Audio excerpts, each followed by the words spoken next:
అందరికీ శుభోదయం. ఈరోజు దేవుని వాగ్దానం ఏమనగా కీర్తనలు 119వ అధ్యాయము 89వ వచనము. యెహోవా నీ వాక్యము ఆకాశమందు నిత్యము నిలకడగానున్నది. సహోదరి సహోదరులారా, దేవుని యొక్క వాక్కు శాశ్వతంగాను సుస్థిరంగాను పరలోకంలో నిలిచి ఉంటుంది.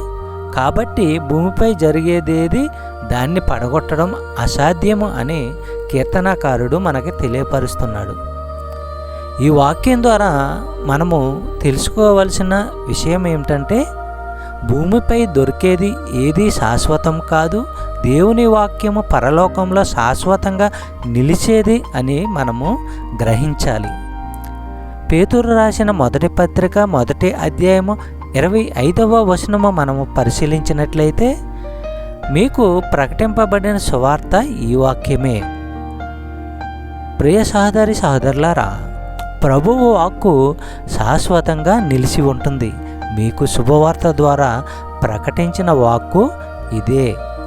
చెప్పబడిన వాగ్దానము దేవుడు దీవించి ఆశీర్వదించును గాక. ఆమేన్.